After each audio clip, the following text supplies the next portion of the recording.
আসসালামু আলাইকুম প্রিয় দেশবাসী ও দেশের বাইরে ভাই ও বোনেরা, আসসালামু আলাইকুম। আজকের টপিকস একটু ব্যতিক্রম। নিজের দায়িত্ববোধ থেকে একজন সচেতন নাগরিক হিসাবে কিছু না বললে নয়। কোটা আন্দোলন বনাম আওয়ামী লীগের গা ছাড়া রাজনীতি, দ্যাট মিন্স মাঠ ছেড়ে দেওয়া।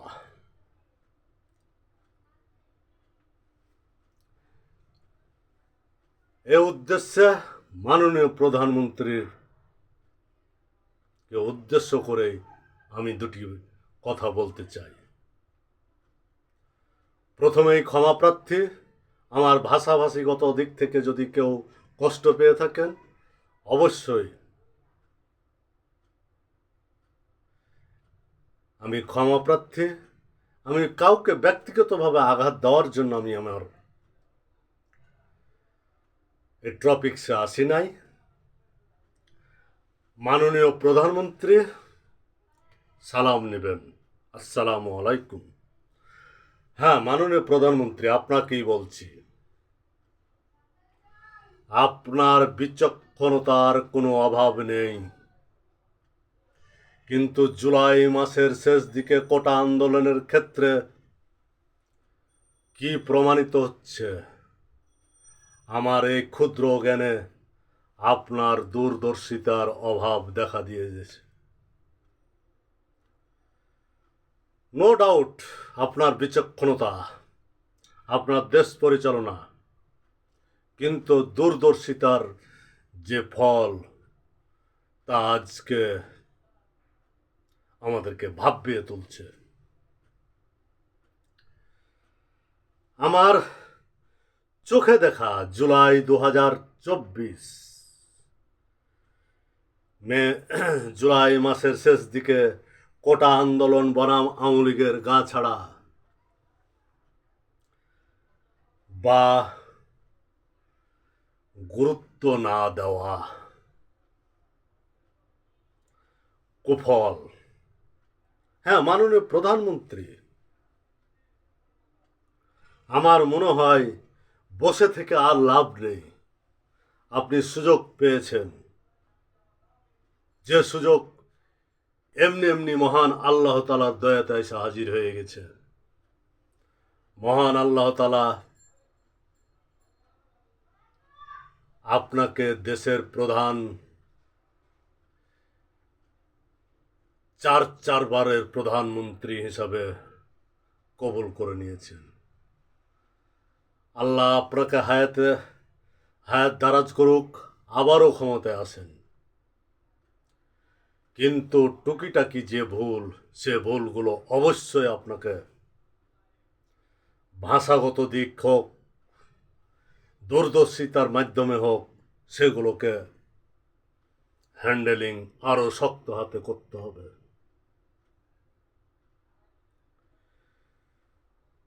আপনার অসংখ্য নেতাকর্মী, আপনার ভক্ত এ দেশে আছে। আবার আপনার বিপদের সময়, দলীয় সংকটের সময় পালিয়ে যায়, গা ঢাকা দেয়, এরকমও নেতা নেত্রীর সংখ্যাও কিন্তু কম নয়। তাই বিনীত নিবেদন, যারা নিবেদিত কর্মী তাদেরকে একটি তালিকা করুন, খুব সহজ। আর যারা গা ছাড়া এবং বিপদের সময় ক্রান্তি লগ্নে পাওয়া যায় না, শুধু ঘরের মধ্যেই মাঠে স্টেজেই বড় বড় কথা বলে, তাদেরকে একটি তালিকা করুন। আমার মনে হয় এটার কুফল একটাই কারণ, বেশিরভাগ এমপি বা মন্ত্রী মহোদয় এবং নেতা কর্মী বা নেতৃত্ব দানকারী দীর্ঘদিন ধরে দীর্ঘ অবস্থান করার কুফল বললে ভুল হবে না। এই কোটা আন্দোলনে তাদের মুখোশ উন্মোচিত হয়ে গেছে, উদ্ঘাটন হয়ে গেছে, পরিষ্কার হয়ে গেছে। দীর্ঘদিন বিনা পরিশ্রমে এমপি ও মন্ত্রী এবং উচ্চ পর্যায়ে পদ পদবি দখল করে যারা ভোগ বিলাসে মত্ত, তাদেরকে চিহ্নিত করার সময় চলে এসেছে।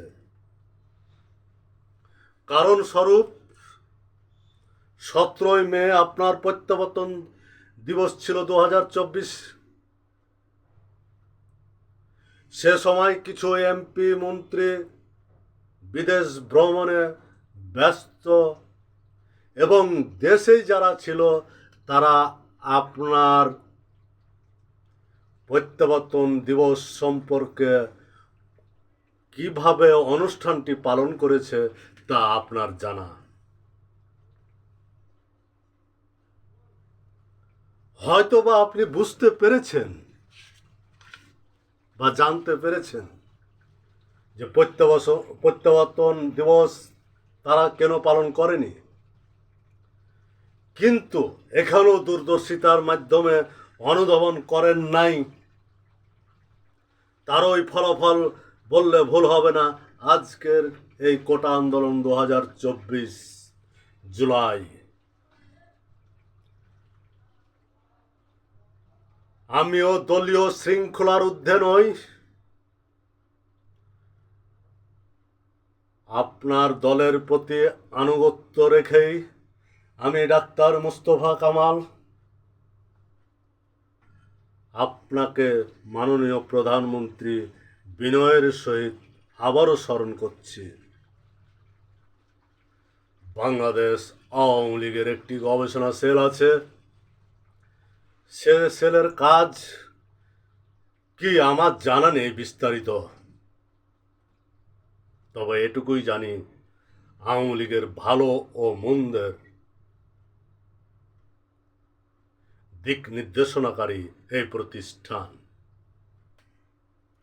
কিন্তু কি করলেন? তারাও মাছি মারলেন, কি মাছি মারেননি? বড়ই পরিতাপের বিষয়। মাননীয় প্রধানমন্ত্রী, আপনাকেই বলছি, কারণ এটা আমার ব্যক্তিগত ধারণা, আমার মেধা থেকে আমি বলছি। ওয়ার্ড পর্যায় থেকে শুরু করে একের উচ্চ পর্যায় পর্যন্ত বেশিরভাগ এলাকায়, এমপি মন্ত্রীদের এলাকায় অনেকটা পরিবারতন্ত্র সংগঠন বা নেতৃত্ব নিয়ন্ত্রিত, যার ফলে যারা নিবেদিত কর্মী, নিবেদিত ভোটার, তাদের প্রয়োজনে অপ্রয়োজনে তাদের কাছে ভিড়া বা কথা বলা বা কিছু অভাব অভিযোগ জানানো খুব কঠিন হয়ে পড়ে। তার কারণ পরিবার কেন্দ্রিক নিয়ন্ত্রিত সংগঠনগুলো রাম রাজত্ব এতই কঠোর যা ভাষায় প্রকাশ করা যায় না, বলতে লজ্জা লাগে। বেশিরভাগ এমপি মন্ত্রী মহোদয়, নেতা কর্মীর আবারও বলতে লজ্জা লাগে। ওয়ার্ড পর্যায় থেকে শুরু করে এমপি মন্ত্রীদের কিছু কিছু, সব না, এতই দাম্ভিকতা, এতই টাকা পয়সা হয়েছে যা অকল্পনীয়। এখন আপনার দলের বা ক্রান্তি লগ্নে বা বিপদের সময় তারা সঠিক দায়িত্ব পালন না করলেও তাদের কোনো যায় আসে না। তার উজ্জ্বল দৃষ্টান্ত এই ক্রান্তির জুলাই মাস কোটা আন্দোলন বনাম আওয়ামী লীগের গাছাড়া ভাব। তবে আমি আবারও মনে করি মাননীয় প্রধানমন্ত্রী, কিছু মনে না করে এই কোটা আন্দোলনের উৎস, এই কোটা আন্দোলন একটি জ্ঞানমূলক আন্দোলন। তার কারণ এটি জ্ঞানী ব্যক্তিদের জন্য খোরাক, বিশেষ করে আওয়ামী লীগের জন্য এটি খোরাক। এই কোটা আন্দোলনের মতন আর দ্বিতীয় কোনো আন্দোলন যেন বাংলাদেশে সংগঠিত না হয়।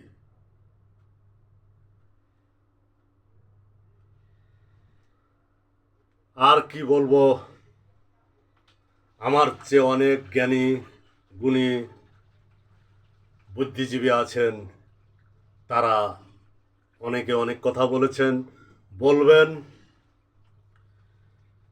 মাননীয় প্রধানমন্ত্রী, আপনি হয়তো বলতে পারেন উকরা, দ্যাট মিনস উকরা, আমাদের দেশে উকুনা বলি আমরা। এই উকরা বাঁচতে যে কম্বল শেষ।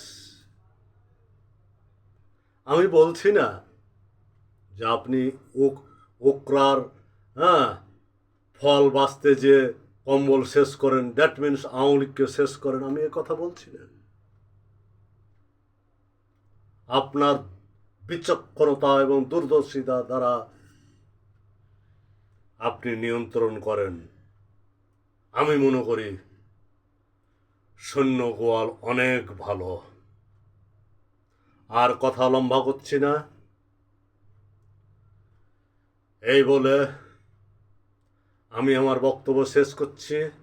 আমি ডাক্তার মুস্তফা কামাল, সৌজন্যে হাসনাইনা হোমিও ফার্মেসি, প্রয়োজনে 01718 21 34 40, প্রয়োজনে 01718 21 34 40। পরিশেষে সকলের সুস্বাস্থ্য ও দীর্ঘায়ু কামনা করে আমি বিদায় নিচ্ছি। জয় বাংলা, জয় বঙ্গবন্ধু, জয় হোক মেহনতি মানুষের। পরিশেষে মাননীয় প্রধানমন্ত্রী এবং তার পরিবারের সুস্বাস্থ্য দীর্ঘায়ু কামনা করে বিদায় গ্রহণ করছি এবং দেশ ও জাতির জন্য মাননীয় প্রধানমন্ত্রী যে অক্লান্ত পরিশ্রম করছে তার জন্য স্যালুট জানাই। পরিশেষে যারা দেশ ও জাতির জন্য শাহাদাত বরণ করছে তাদের রুহের মাগফিরাত কামনা করি, আমিন। এই বলে আমি আমার বক্তব্য শেষ করছি। আসসালামু আলাইকুম।